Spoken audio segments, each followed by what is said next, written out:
अस्सलाम वालेकुम जी, की हाल है? ठीक हो भाई? पहला तो व्यू देखो,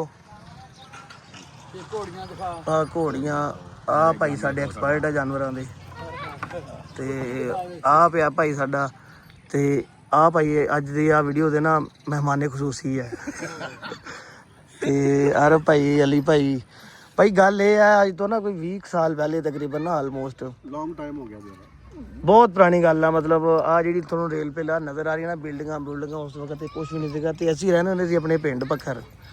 उत्थे ना भाई दे भाई हुणी ना इन्हां दे ना जानलेवा हमला होया, बड़ी मुश्किल ना वो होया कीता एक गधे ने, वो गधे ने हमला किया ते ओ ना भाई बड़ी मुश्किल ना जान बची। भाई भाई निशान दिखाना एक मिनट, ये आ निशान है ये हुण दा फिर थोड़ा मध्यम हो गया, उस वक्त असीं छोटे छोटे हुंदे सीगे ते हाँ जी भाई जरा दसो वाकया होया किदां सी? कित्थों होया सीगा, किदां पंगा लिया सी खोते नाल? ਯਾਰ ਬਸ ਜਾ ਰਹੇ ਸੀ, ਮੇਰਾ ਨਾਮ ਲੈਣਾ ਪੈਣਾ, ਇਹਦਾ ਵੀ ਖੋਤਾ ਸੀ ਕਮਰਾ ਮੇਰਾ। ਹਾਂ ਇਹ ਜਾ ਰਹੇ ਸੀ ਪੱਠੇ ਲੈਣ, अच्छा ਉਹ ਤੂੜੀ ਛੋਟੀ ਛੋਟੀ ਪਾਈ ਹੈ।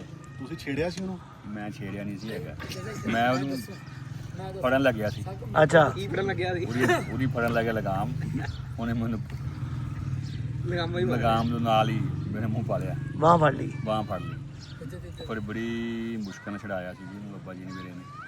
ਉਹਦੇ ਖੂਨ ਨਿਕਲਿਆ, ਫਿਰ ਬਗੈਰਾ ਉਹਨੂੰ ਛਡਾਇਆ ਇਸ ਤਰ੍ਹਾਂ ਕਿ ਉਹਦੇ ਅੱਬਾ ਜੀ ਦੇ ਮੂੰਹ, ਉਹਦੇ ਇੱਕ ਮੂੰਹ 'ਚ ਥੱਲੇ ਹੱਥ ਪਾਇਆ, ਉੱਪਰ ਪਾਇਆ, ਹਾਂ ਐਨ ਹੱਥ ਪਾ ਕੇ ਇਸ ਤਰ੍ਹਾਂ अच्छा ਫੇਰ ਖੋਲਿਆ, ਫਿਰ ਜਾ ਕੇ ਆਪਣੇ ਮੂੰਹ ਪਟਿਆ।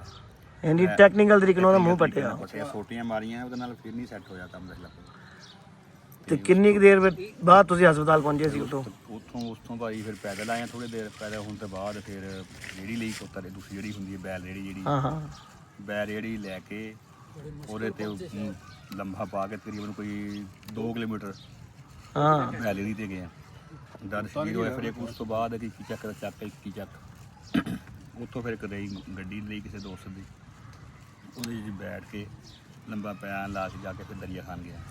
ਇਹ ਕਿਹੜਾ ਜ਼ਿਲ੍ਹਾ ਕਿਹੜਾ ਸੀ ਜਿੱਥੇ ਵਾਕਿਆ ਹੋਇਆ ਸੀ? ਜ਼ਿਲ੍ਹਾ ਬੱਖਰ।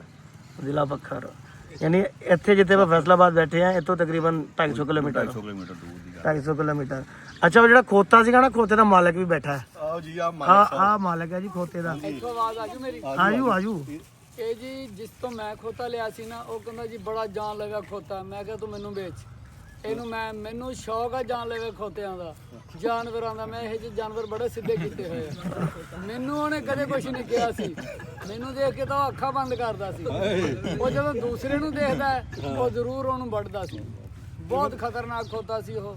ਇਹ ਜਿਹੇ ਖੋਤੇ ਮੈਂ ਬੜਾ ਵਪਾਰ ਕੀਤਾ, ਬੜੇ ਰੱਖੇ। ਹਮਲਾ ਕੀਤਾ ਉਹਨੇ। ਅੱਛਾ ਨੋਮੀ ਉਹਦੇ ਕਿੱਦਾਂ ਹੱਥ ਆਇਆ ਉਹ ਸਾਨੂੰ ਦੱਸੋ ਜ਼ਰਾ। ਉਹਨੇ ਦੇਖਿਆ ਜੀ ਸ਼ਹਿਰੀ ਜਿਹਾ ਮੁੰਡਾ ਹੈ, ਸਾਡੇ ਪਿੰਡ ਆਇਆ ਹੈ, ਪੈਂਟ ਸ਼ਰਟ ਪਾਈ ਹੋਈ ਸੀ ਭਾਈ ਨੇ? ਪੈਂਟ ਸ਼ਰਟ ਪਾਈ ਹੋਈ। ਅੱਛਾ। ਉਹਨੇ ਦੇਖਿਆ ਸ਼ਹਿਰੀ ਜਿਹਾ ਮੁੰਡਾ, ਉਹਨੇ ਜਾ ਨੱਪਿਆ ਇਹਨੂੰ ਬਾਂਹ ਨੂੰ।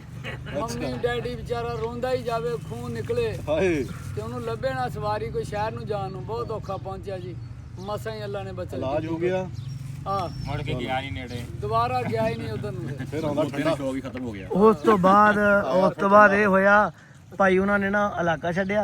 ਹਾਂ ਇਲਾਕਾ ਗਿਆ। ਉਹ ਇਲਾਕਾ ਛੱਡ ਕੇ ਸ਼ਹਿਰ ਜਾ ਕੇ ਮਤਲਬ ਇੱਥੇ ਫੈਸਲਾਬਾਦ ਆ ਗਏ। ਫੈਸਲਾਬਾਦ ਆ ਕੇ ਭਾਈ ਉਹਨਾਂ ਨੇ ਪਹੁੰਚ ਗਏ ਆਪਣੀ ਖੋਤੇ ਦੇ ਨਾਲ ਜੀ, ਫਿਰ ਖੋਤੇ ਦੇ ਮਾਲਕ ਆਪਣੀ ਵੀ ਇੱਥੇ ਪਹੁੰਚ ਗਏ। ਤਾਲੀਮ ਪੂਰੀ ਕੀਤੀ, ਤਾਲੀਮ ਪੂਰੀ ਕਰਕੇ ਬੈਂਕ ਮੁਖਤਲਿਫ ਸ਼ੋਬਿਆਂ 'ਚ ਜਾ ਕੇ ਤੇ ਹੁਣ ਮਾਸ਼ਾਅੱਲਾ ਆ ਜਿਹੜਾ ਟਾਈਮ ਬੈਠਾ ਨਾ, ਡੇਰੇ ਸ਼ੇਰੇ ਸੰਭਾਲੇ ਹੋਏ ਆ, ਘੋੜੀਆਂ ਰੱਖੀਆਂ ਹੋਈਆਂ ਤੇ ਹੁਣ ਨਾ ਖੋਤਾ ਕੋਈ ਨਹੀਂ ਰੱਖਿਆ, ਇੱਥੇ ਘੋੜੀਆਂ ਰੱਖੀਆਂ ਹੋਈਆਂ। ਚਲੋ ਜੀ, ਬਾਕੀ ਗੱਲਾਂ ਤੁਸੀਂ ਕਮੈਂਟਾਂ 'ਚ ਦੱਸੋ, ਜੇ ਕੋਈ ਸਵਾਲ ਹੈਗਾ ਅਸੀਂ ਦੁਬਾਰਾ ਕਰ ਲਾਂਗੇ ਆ ਭਾਈ ਤੋਂ।